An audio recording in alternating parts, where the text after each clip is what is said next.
Hi everyone, I'm Maggie Copus and I want to welcome you to my very first art solo show. I'm graduating from Art Awakenings. It is January 9th of 2020 and I'm very excited to share my journey with you. So let's go for a walk. This is the very first picture. First of all, this art show is all about losing my only child, Joshua Copus, to suicide. And this is a behavioral health center at Art Awakenings that I'll be graduating from. I've been here for 5 years, and I'm anxious to share my journey with you. This is the very first time I've ever had it all up on one wall at a time in a timeline fashion. So I'd like to walk through and share it with you. This is the very first Mother's Day after Joshua passed, February 22nd of 2013. This was a Mother's Day gift to myself, trying to figure out what, I don't know, a vision, a bucket list. I don't know, but it was the beginning of my journey. And then I went to Art Awakenings, and this piece and this piece, the butterfly, were done very, very close together.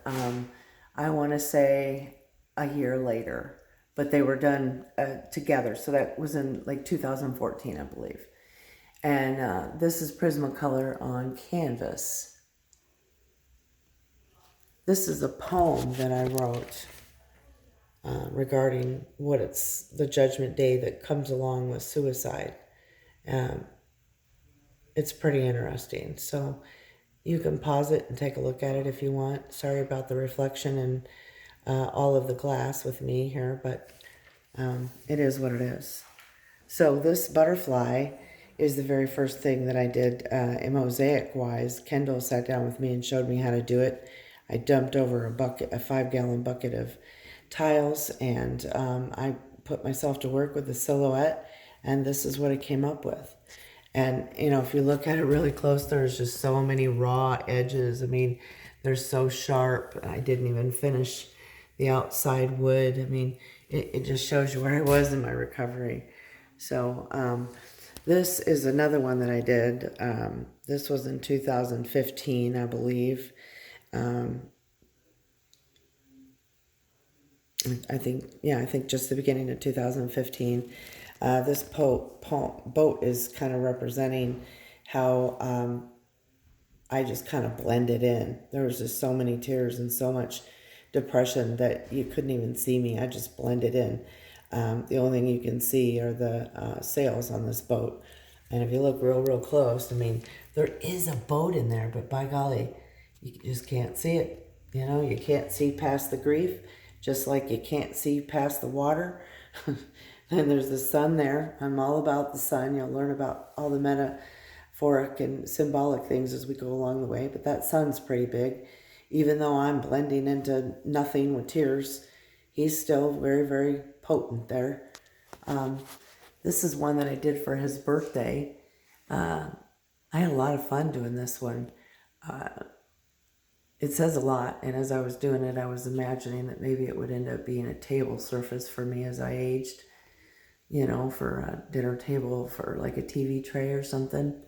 I want to get really close here.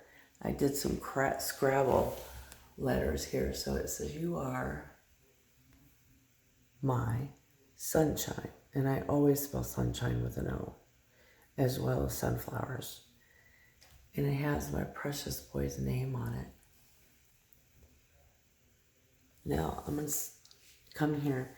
If you look really close, his name is Joshua Michael Copus. And if you look real close, you can see his initials. J, M, C. Now, I didn't do that. That's not my letter. But it spells mom, right? And there's mom kissing her son goodbye. And there's the sunshine behind her. I really had a lot of fun doing this project. Get real close and you can see the different kinds of cool tile and stuff. That was a plate that I used to wrap around my sunshine. Anyway, I'm real proud of that piece. And then I did this really cool mermaid. She's pretty exciting. I had a romantic event on the lake with a firefighter on my birthday, and in the middle of the lake, and it was a full moon, and it was kind of romantic, so I wanted to capture it in some way. So kind of a pixelated view of a mermaid. So that one was challenging, but also exciting. This is a mother and a son. Pretty self-explanatory. This clock is very interesting. It is called A Piece at a Time. P-I-E-C-E, a piece at a time. And several years later, I came up with a clock called Time for Peace. If you see a red dot on anything, it's already sold or it already belongs to somebody and they brought it back to fit into my timeline. This is 2 butterflies. One is a mom and one is a son. And I wrote a poem early on after Josh passed called Inspired by the Wingmaster. And again, he died in February. This was written in 12 of 2013. So it's called The Wingmaster as well. And I was interested in selling them together. I had no idea that, 7 years later that I would have a mosaic match that poem. But it did, and I'm excited to share it with you. These came from lino blocks that you carve out, and these are Joshua trees. This is Josh's 3rd year angelversary present. I couldn't give him birthday presents or Christmas or anything, so I made things in his honor. And you get real close, and Joshua's trees carved out. I love Joshua trees. They're so cool. These are some vases that I did along the way. This green one's just a little off kilter. So am I. Anyway, I had a lot of fun. I pressed lace into that before I did it. And, I mean, it's not really obvious. I mean, it's a little bit, you can tell. I'm not gonna lie, you can, hey, it's cool. It's handmade. It was my first tall vase, and I think I did really good. I really do. So, it's literally hand done. This is not something that was done on the wheel. You can see the seam. I tried to hide it, but it's my first rodeo, and I had my arm so darn far down in there. So as I was pulling it up, I was kind of bending it. I didn't know it at the time, but it has a memory, and it remembered that I bent my arm trying to get it out, and that's what the heck it did. So this vase is an ombre vase, and it was I made it originally so that I would have flowers to put in there for Josh's birthday or for Josh's, angel day to myself. And there it is. So Josh is all about the joy thing, and I'm noticing joy more and more in my life. And again, if you look real close, you can see that I had lace pushed into that as well. And this is also handmade. In fact, everything up here is handmade. None of it, there's the seam.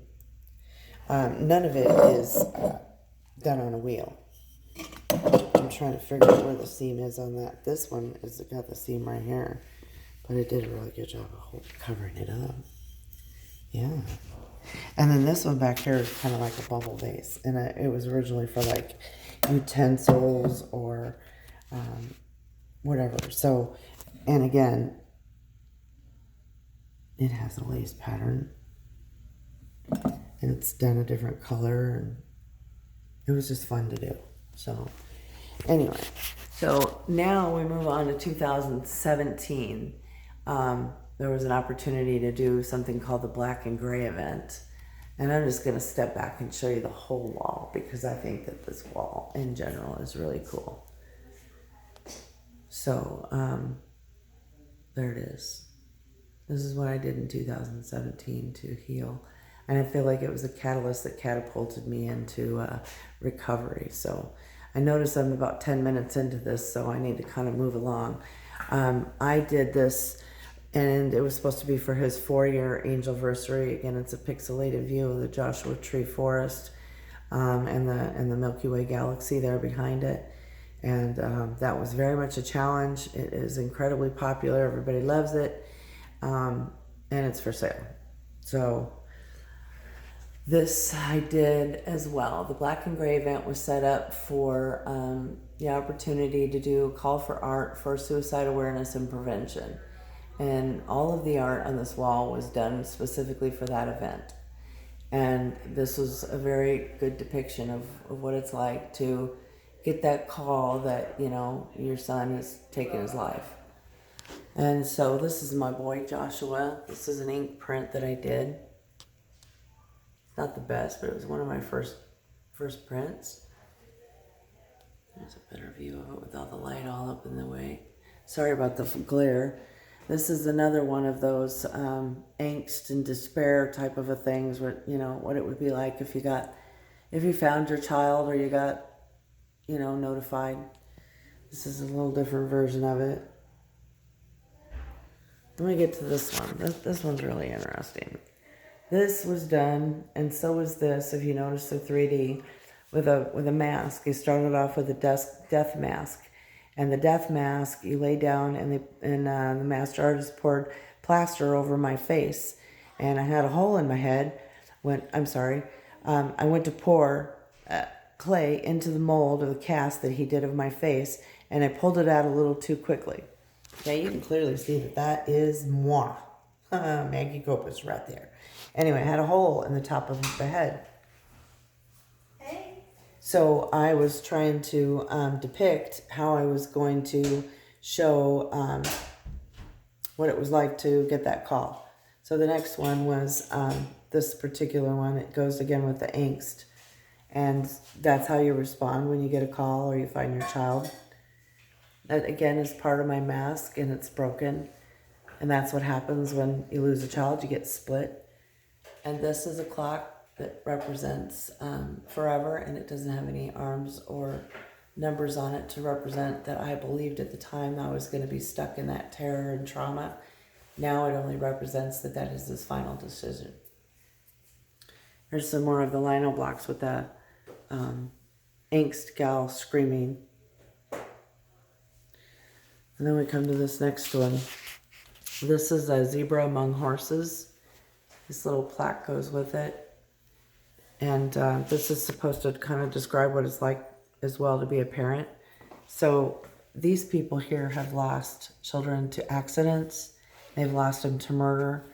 And with the spots, it represents disease. And then obviously people that die of suicide.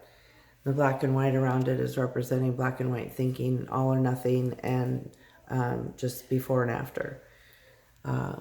The different grays in there represent shades of pain, and the greens represent shades of hope.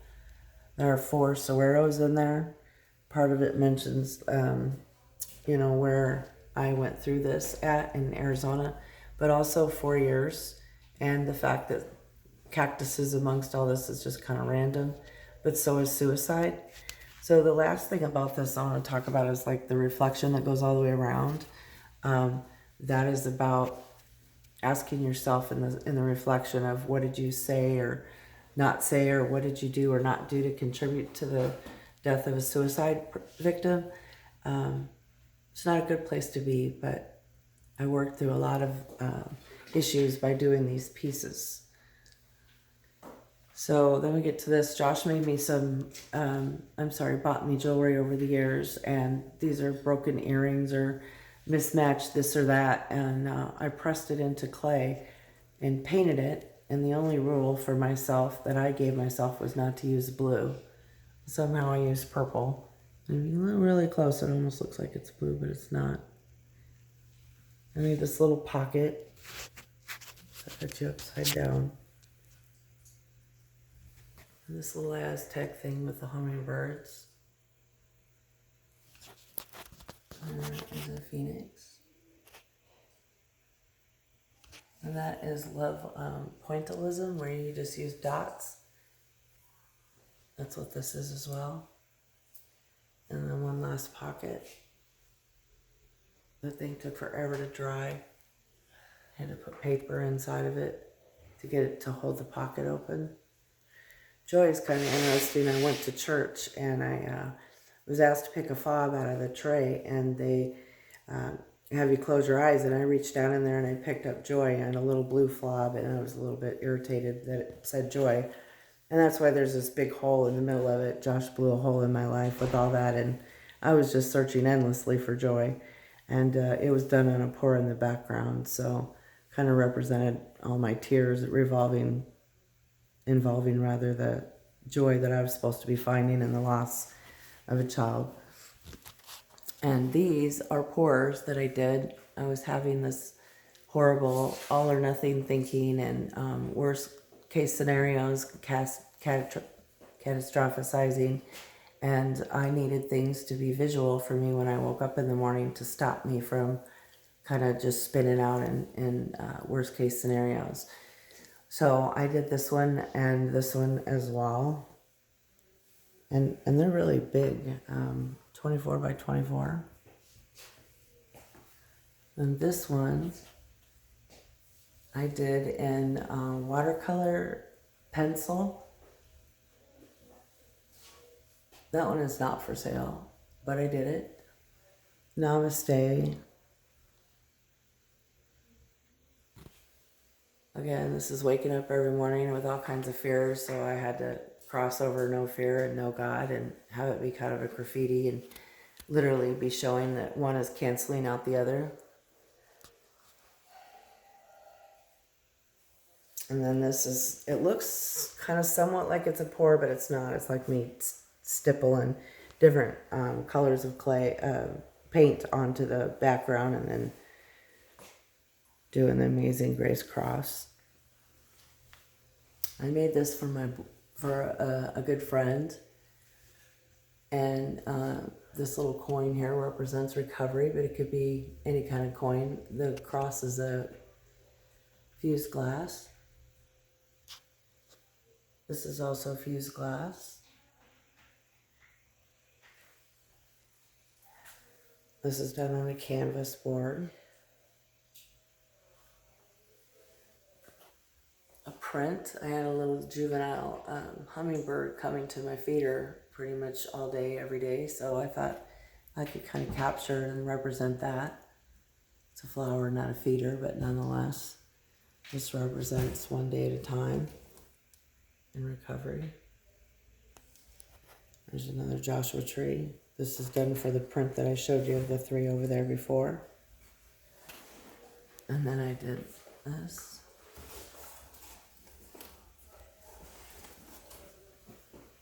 And then we get to the sunflowers. Let's do this one first. This came first. This is stained glass done in a grout on a board, and it's framed. Ready to hang and go.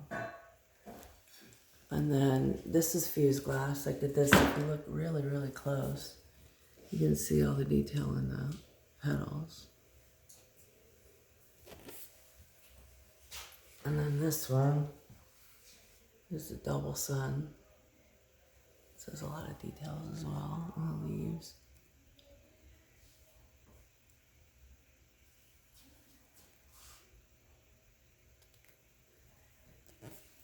And then this is gouache. It's something similar to watercolor, more like an opaque watercolor is the better way to describe it. That's not exactly what it is, but it's the best way to describe it. It's water-based. And that's it. That's the end of my show. Thank you so much. Have a great day. Bye. Yes. Heather goes, did you do